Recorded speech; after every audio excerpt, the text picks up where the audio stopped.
Andrew Levy from Andrew Levy Associates, our guest in the studio this evening on Mansfield's Money Sense. We're talking about labour. Let's come back to this minimum wage now, Andrew, because we had the case down in KwaZulu-Natal, wasn't it? That's right, yeah, Lady Smith.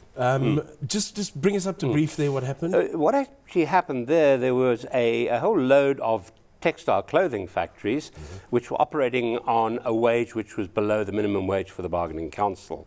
The bargaining council moved in and said, you must pay the minimum wage. The employer said, if we do that, we're going to go out of business. We'll relocate across the border to Lesotho, which is just a stone's throw away. There was a long set of negotiations whereby the employers tried to get a moratorium to allow them to come up to the minimum wage. And in the end, the union said absolutely no. And that's going to lead probably to the loss of 1,000 jobs. And of course, if you take it that every breadwinner has probably 4 or 5 dependents hanging and depending on that earning, that's a lot of hardship for a lot of families, all in the name of a minimum wage.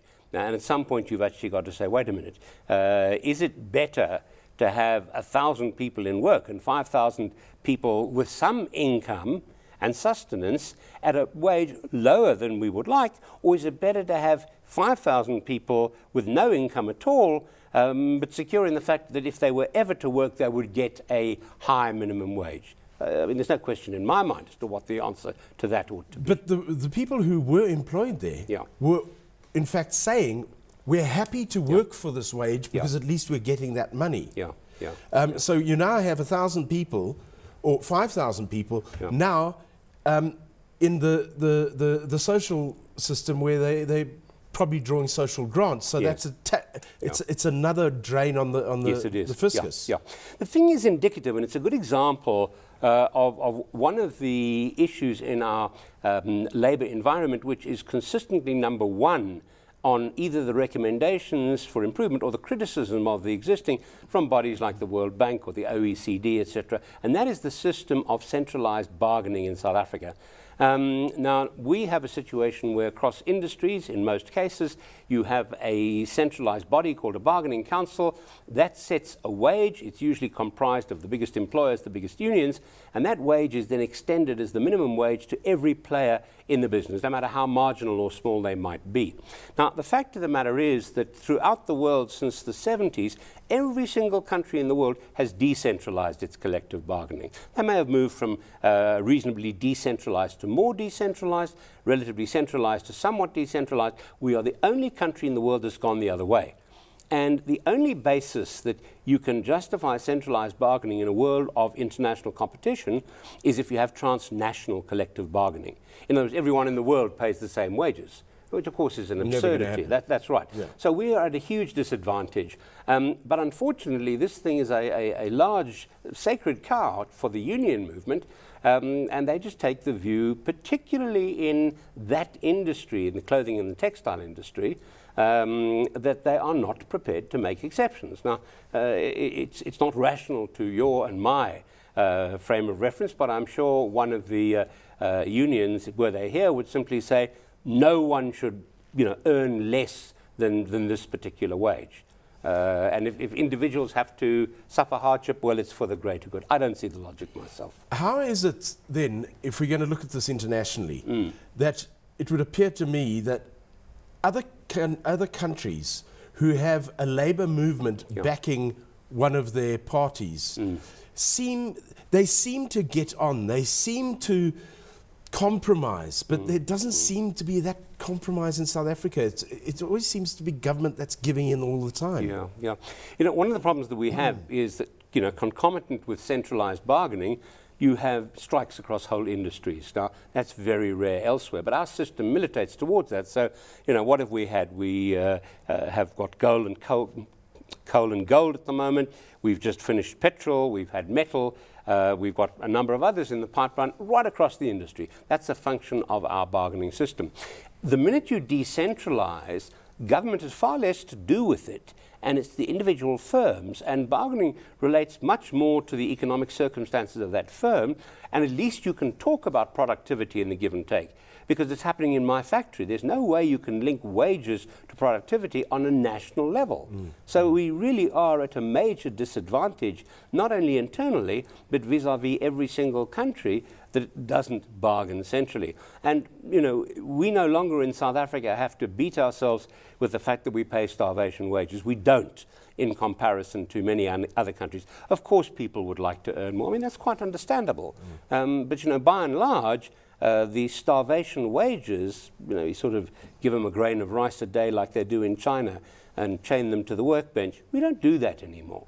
But unless at some point we relate increases in output to increase in wages, we go one way. And unfortunately, if you look at the data from about 1999, once the new Labour Relations Act had sort of bedded down, the rate of increase of wages grossly outstrips the rate of increase in output or in productivity, and of course the CPI, inflation. So what it does mean is that real wages are increasing. People are genuinely better off now than they were 10 years ago. But if you look at national output, unfortunately it hasn't increased concomitantly. So insofar as our competitiveness and our ability to bring goods to world markets, we lose that all the time. Now, to some extent, we get some respite from the fact that, one, the world still wants some of our commodities, although that's not the driver of our economy, and two, that the rand is strong and the dollar is weak and probably going to get weaker. So that helps us live a little longer with our inefficiencies. But that's not going to last forever. No, it's not going to last forever, and it's not something you can build a stable democracy with full employment on. Are our unions very militant? Yes. And does that come from their background, from their history? Yeah. Yeah. Because you don't tend to see that sort of militancy in overseas unions. No, you don't. You know, I spent my formative years in labour in the late 60s and middle 70s in the car industry in the UK. I looked after one of the Ford plants in Dagenham, and in fact my job was called the toughest job in British industry because we were at the white-hot heart of militant unionism in the world. And South African unions are as militant, if not more militant, than anything I ever saw there. So this is probably the toughest union movement in the world. And a lot of it, of course, is because of the struggle heritage, where in fact the message was not only is apartheid bad, but apartheid is a mutant species of capitalism, because they're still Marxist-Leninists, so we've got to get rid of that as well. And unfortunately, because of the very legitimate argument that says the apartheid laws are bad, therefore it's okay to break them to bring down apartheid, there is a sense that we can behave beyond what is the peaceful constitutional right to strike. And so it's worrying to see, particularly in the last couple of years, that violence has increased. You know, there were a number of deaths in the metal industry strike. I mean, it's absolutely appalling. We find people ignoring court interdicts. We find that they ignore the Labour Relations Act, and that's absolutely unacceptable. Yes, our unions are militant, but equally they can be very lawless. How should we be negotiating?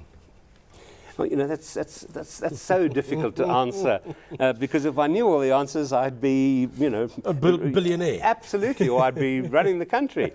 I think that firstly, it would be in everyone's interest to move away from this national bargaining at bargaining council levels. I think that would do a great deal.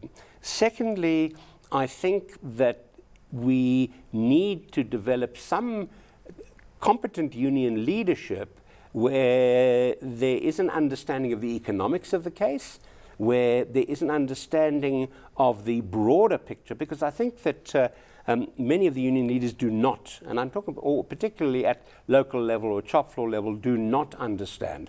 I think that we need a situation where we need strike ballots, which are done as a secret ballot rather than no ballot at all or a show of hands, because unquestionably there are many, many workers, 70-80% sometimes, who don't want to strike, and yet they say nothing and they feel it's not safe to stand out against it. So I think those would all help tremendously. At the same time, I think that there is a strong probability that a more effective mediatory corps of people to assist would be useful. And I think equally, if government, labour and unions could perhaps at the NEDLAC level say, you know, we've looked at it and we think these are the bargaining guidelines for the year. So if you're settling in the 8 to 10% range, we think that's fine, go out and do it. All of that would help. But I think at this stage it looks for a degree of social cohesion which we sadly don't have.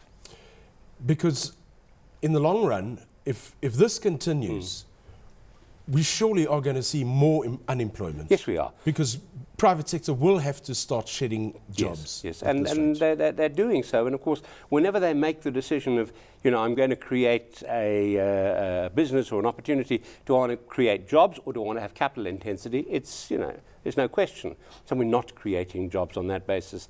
It will end at some point.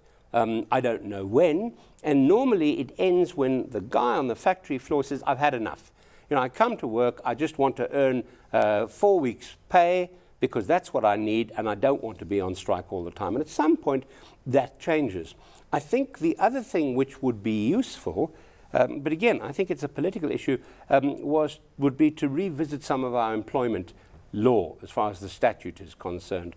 I think the issue where people follow a procedure, they go on a protected strike, they can't be fired, and then they start smashing equipment, burning things and killing people. Well, I think that they should lose the right to strike, and I think that there needs to be a consequence for that. I think some improved balloting process as far as the law is concerned in terms of going out on strike is equally important. And I think certainly a view in the public sector where we don't let people strike now with 12 months to pay would also help. So all of those things could, and in my view, should happen, but you know, whether they will or not is beyond, you know, my knowledge and beyond my ability. Great though it is. Thank you for your time. I really Jeremy, appreciate thank you very much indeed. Lovely to see you again.